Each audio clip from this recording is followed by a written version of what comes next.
Hello friends, welcome to my YouTube channel English with Maya. And कैसे हैं सभी लोग? आई होप अच्छे होंगे फ्रेंड। तो फ्रेंड, आज हम लोग पढ़ने वाले हैं शेक्सपियर के कुछ कोट्स के शेक्सपियर के बारे में। जिसने जिसने कोट्स कहे हैं उनके कमेंट्स हम लोग पढ़ेंगे। तो चलिए फ्रेंड्स, क्लास को स्टार्ट करते हैं। स्टार्ट करने से पहले अगर आप चैनल में नए हैं तो चैनल को सब्सक्राइब करें, लाइक करें, कमेंट करें एंड शेयर करें। तो चलिए फ्रेंड्स, क्लास को स्टार्ट करते हैं। देखते हैं पहला कोट्स कौन सा है। The greatest genius that perhaps human nature and yet produced our myriad minded Shakespeare. तो आपको यहीं से पता चल गया होगा, अवर मायरेड माइंडेड शेक्सपियर। इसका मतलब किसने कहा है? एस.टी. कॉलरिज ने। उनकी वर्क कौन सा था? Biographia Literaria. 1817 में इन्होंने लिखा था। एस.टी. कॉलरिज ने बायोग्राफिया लिटरेरी में उन्होंने किसको किस पर लिखा था ये कोट्स? शेक्सपियर के पर। ठीक है, क्या लिखा था? ग्रेटेस्ट जीनियस एंड परहैप्स, मतलब क्या उनको ग्रेटेस्ट, मतलब क्या कहा जाता है? ग्रेटेस्ट जीनियस के नाम से जाने जाते हैं विलियम शेक्सपियर। लेकिन परहैप्स शायद human nature has yet produce, लेकिन उनका जो ह्यूमन नेचर था प्रोड्यूस करता है इस बात से कि आवर मायरेड माइंडेड शेक्सपियर। वो हमेशा कैसे शेक्सपियर थे? मायरेड माइंडेड शेक्सपियर थे। ठीक है। He was the man who of all modern and perhaps ancient poets had the largest and most comprehensive soul. ये भी आपके लिए मोस्ट इम्पॉर्टेंट कोट्स हैं। ये जो किसके द्वारा कही गई है? ये कोट्स कही गई है आपके जॉन ड्राइडन के द्वारा। कौन सा प्ले था जॉन ड्राइडन का? एन एसे ऑफ ड्रामेटिक पोएजी, जो कि 1668 पे लिखी गई थी। इसमें शेक्सपियर एंड बेन जॉनसन को कंपेयर किया गया है। ठीक है। He was the man who of all modern and perhaps ancient poets had the largest and most comprehensive soul. Okay, चलिए। if I would compare him, अगर मैं जॉनसन से उनको कंपेयर करूँगा, किसको? शेक्सपियर के साथ, तो आई मस्ट एक्नॉलेज हिम, तो मुझको ये जानना बहुत ज़रूरी हो जाता है कि द मोर करेक्ट पोएट, कि कौन सा पोएट करेक्ट है। बट शेक्सपियर द ग्रेटर विट, लेकिन मैं किसको कहूँगा सबसे ज़्यादा ग्रेट? शेक्सपियर को। तो ये किसने कहा था? जॉन ड्राइडन ने कहा था अपने एसे में, ड्रामेटिक पोएसी में। ओके। दाते and Shakespeare divide the modern world between them there is no third. ये किसने बात कही थी? ये बात कही थी टी.एस. इलियट ने। किसमें? दाते। उन्होंने दाते एक क्या लिखा था? 1920 में फ्रॉम सेलेक्टेड एसी। ठीक है। कब? ये दोनों प्ले में ही ये बातें कही थी। दाते and Shakespeare divide the modern, उन्होंने बांट दिया है एक दाते में।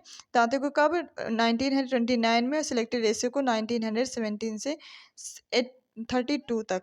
ठीक है। He was not of an age but for all time. He was not of an age but for all time. ये जो कमेंट्स हैं, ये कमेंट्स किसके हैं? तो Ben Jonson to the memory of beloved the author William Shakespeare 1623 में उन्होंने लिखा था to the memory of beloved author William Shakespeare. कब लिखा था? 1623 में। हिज स्टोरी रिक्वायर्स रोमन्स और kings but the things only on man. उनकी जो स्टोरी है वो रोमन और किंग्स पे रिक्वायर्ड थी, but things only on man, लेकिन उनकी जो थिंग्स थे, ठीक है, वो किस पे थे? मैन के अकॉर्डिंग केवल थी। तो ये बात किसने कही है? डॉक्टर जॉनसन ने। There was ever more in him to be praised than to be pardoned. ये कमेंट्स किसने कहे हैं? तो बेन जॉनसन ने कहे हैं। किसमें? टिम्बर और discoveries made upon men's and matter में 1641 में। ओके, चलिए देख लेते हैं next one.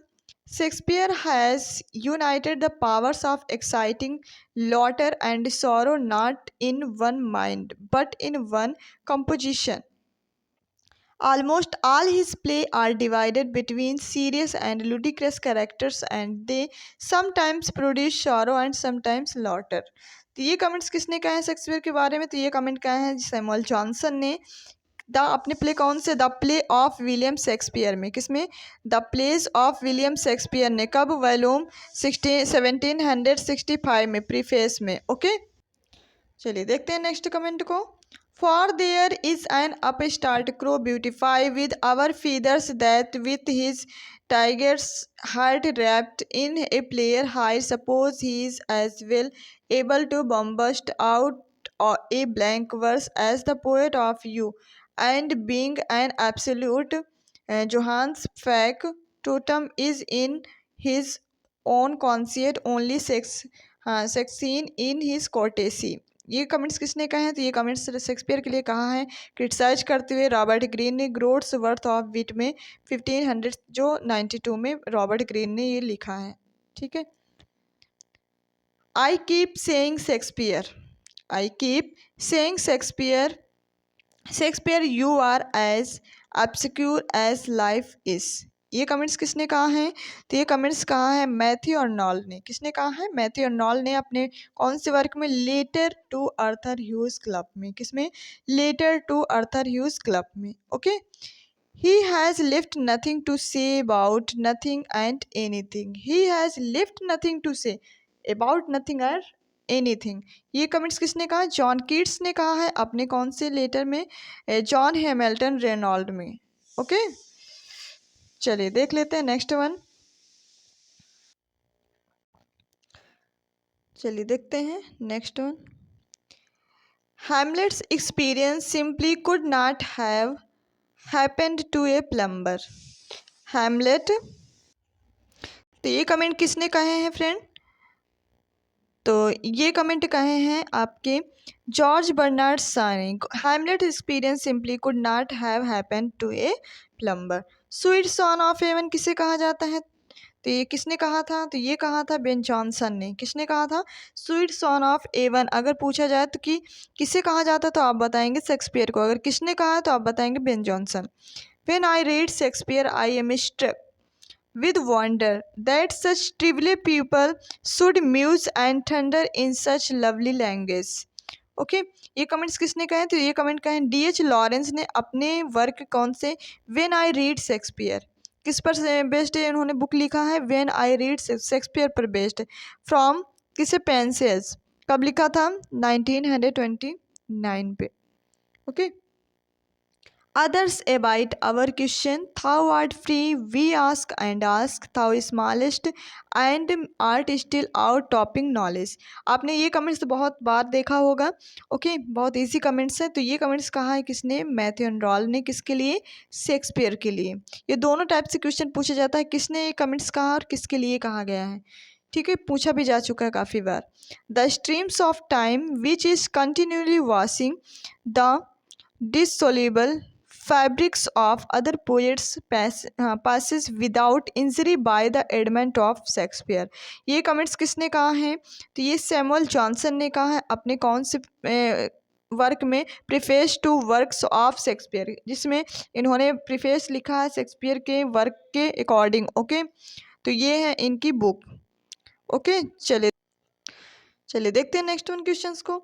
स्कॉन not the sonnet critic you have frowned mindless of its just honors, with this key Shakespeare unlock his heart। ये स्कॉन द सनेट नॉट द सनेट जो आपकी poem है किसकी? विलियम वर्ड्सवर्थ की। किसकी है? विलियम वर्ड्सवर्थ की। ओके, आपको पता ही है। And so sepulchred in such pomp dust lie, that kings for such a tomb would wish to die।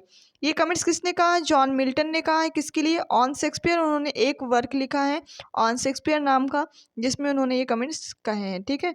Shakespeare led a life of allegory, his work are the comments on it. तो ये comments किसने कहा है? ये comments कहे हैं John Keats ने अपने कौन से? In a letter to George and Georgiana, हाँ जॉर्जानिया कीट्स के लिए। ठीक है, चलिए अब कुछ मोस्ट इम्पॉर्टेंट वर्क देख लेते हैं विलियम शेक्सपियर के।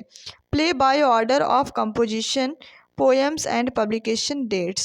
Okay, compiled from the Oxford Shakespeare, हाँ S Wells and G Taylor 1988 पे। The dates of early plays are, मतलब इन्होंने दोनों ने जितने भी विलियम शेक्सपियर के प्ले थे उनको किस में दिया है डेट? कौन कौन सी डेट दिया है? तो देख लेते हैं।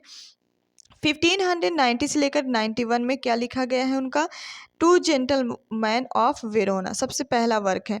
फिर उसके बाद यही डेट दी गई है द टेमिंग ऑफ श्रू के लिए, द टेमिंग ऑफ द श्रू। इसका इनका नेक्स्ट है 1591 में लिखा गया हेनरी 6 पार्ट 2। फिर उसके बाद 1592 में हेनरी सिक्स पार्ट वन, मतलब इसका पहले पार्ट टू आया है, फिर उसके बाद पार्ट वन आया है किसका, हेनरी सिक्स का। फिर 1592 से 93 में क्या लिखा गया है, रिचर्ड थर्ड। फिर 1593 में क्या लिखा गया, वेनिस एंड इनोनिस पोयम। कब, ये मोस्ट इम्पॉर्टेंट है, पोयम पूछी जाती है वेनिस एंड एडोनिस कब लिखी गई है, 1593। ये डेट भी पूछी जाती है तो आप याद रखेंगे। द रेप ऑफ लुक्रीस, ये भी इनकी पोयम है, ठीक है। द रेप ऑफ लुक्रीस ये कब लिखी गई है, 1594 में। तो 1593 एंड 4 याद रख लेना है। 93 में वीनस एंड एडोनिस आया है और 94 में रेप ऑफ लुक्रीस आया है, ओके। एंड 94 में और एक प्ले आया है द कॉमेडी ऑफ एरर्स, जो इनका कौन सा प्ले है, शॉर्ट प्ले। मतलब कि सबसे ज़्यादा शॉर्ट प्ले के नाम से कौन जाना जाता है, कॉमेडी ऑफ एरर्स। ये कब लिखा गया है, 1594 में। उसके बाद 94 से 95 में आया है इनका लव लेवल लॉस्ट, जो कि इनका मोस्ट इम्पॉर्टेंट कॉमेडी प्ले है, ओके, लव्स लेवल लॉस्ट। और 1595 में लिखा गया है Richard second.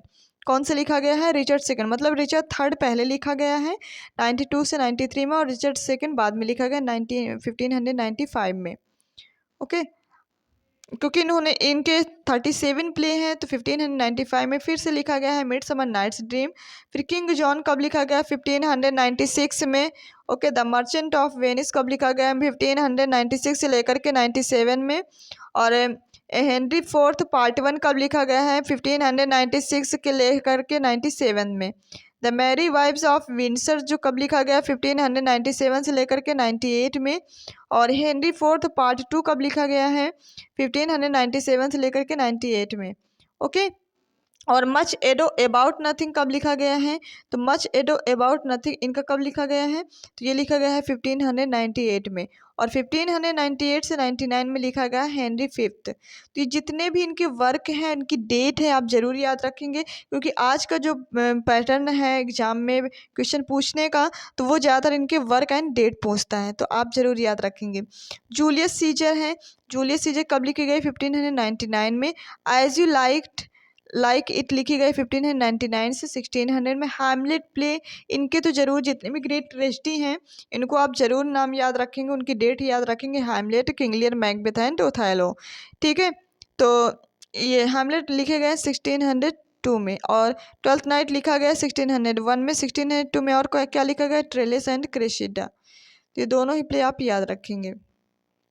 Major for major, जिससे बोला जाता है डार्क कॉमेडी के नाम से, किस नाम से, डार्क कॉमेडी के नाम से जाना जाता है मेजर फॉर मेजर को, जिसको लिखा गया 1603 में।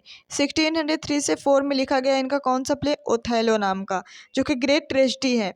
आल्स विल दैट्स इंड्स विल, ये कब लिखा गया है, 1604 से लेकर के 1605 में। Time of Athens, time of Athens कब लिखा गया, 1605 में। किंग लियर, किंग लियर कब लिखा गया, 1605 से लेकर के 1606 में। मैकबेथ इनका लिखा गया है 1606 में, ठीक है। देखो 06 में कितने प्ले लिखे गए, एक तो किंग लियर लिखा गया, मैकबेथ और एंटोनी एंड क्लियोपैट्रा भी 6 में ही लिखा गया है। 3 प्ले आपको याद रख लेना, King Lear, Macbeth and Antony and Cleopatra. Pericles, जिसे किसके नाम से जाना जाता है, प्रिंस ऑफ टायर नाम से जाना जाता है, ये लिखा गया है 1607 में। और 1608 में लिखा गया है कैरियोलॉनस, क्या लिखा गया है, कैरियोलॉनस लिखा गया है 1608 में। The Winter's Tale, Winter's Tale कब लिखा गया है, 1609 में। विंटर्स टेल लिखा गया है 1609 में। और सनेट्स, इनके जितने भी सनेट्स हैं वो कब लिखे गए हैं, 1609 में, ठीक है। तो सनेट को भी याद रखेंगे डेट। सिम्बलिन, सिम्बलिन लिखी गई है 1610 में। टेम्पेस्ट लिखा गया है 1611 में। और हेनरी एथ जो इनका अनफिनिश्ड वर्क के नाम से जाना जाता है, कौन सा, अनफिनिश्ड वर्क है, ठीक है। और ये कब लिखा गया है, 1613 में, जब ग्लोब थिएटर क्या हुआ था, बर्न डाउन हो गया था, मतलब कि जल गया था, ठीक है, तब इनकी परफॉर्मेंस चल रही थी। Two noble man kinsmen, ये कब लिखा गया, 1613 से लेकर 1614 में, ओके। तो ये थे फ्रेंड कुछ इनके मोस्ट इम्पॉर्टेंट वर्क्स, और इनसे रिलेटेड कुछ जितनी भी कोट्स थी वो मैंने करवाया, ठीक है। तो और आगे के जितने भी मोस्ट इम्पॉर्टेंट समय मतलब इनके फैक्ट्स हैं इनके प्ले से अकॉर्डिंग, ठीक है, तो वो सारे हम लोग नेक्स्ट क्लास में करने वाले हैं। देखिए काफ़ी कमेंट इसमें इनके प्ले के अकॉर्डिंग काफ़ी इनमें फैक्ट्स दिए गए हैं जो कि हम लोग पढ़ेंगे। तो चलिए फ्रेंड्स, आज हम लोग इतना ही पढ़ते हैं और आज की क्लास कैसी लगी आप कमेंट्स बॉक्स में अपना फीडबैक ज़रूर दिया करें कि आपके एग्ज़ाम के अकॉर्डिंग हेल्पफुल है या नहीं। ओके, वैसे तो जितना भी हम इंग्लिश लिटरेचर में करवाते हैं वो सारे आपके एग्ज़ाम के अकॉर्डिंग ही सारी चीज़ें लेकर आते हैं। ओके, जिससे आपको हेल्प मिल सके इससे। तो चलिए फ्रेंड्स, अब क्लास को हम लोग ओवर करेंगे। ओवर करने से पहले अगर आप चैनल में नए हैं तो चैनल को सब्सक्राइब करें, लाइक करें, कमेंट करें, शेयर करें। Thank you so much.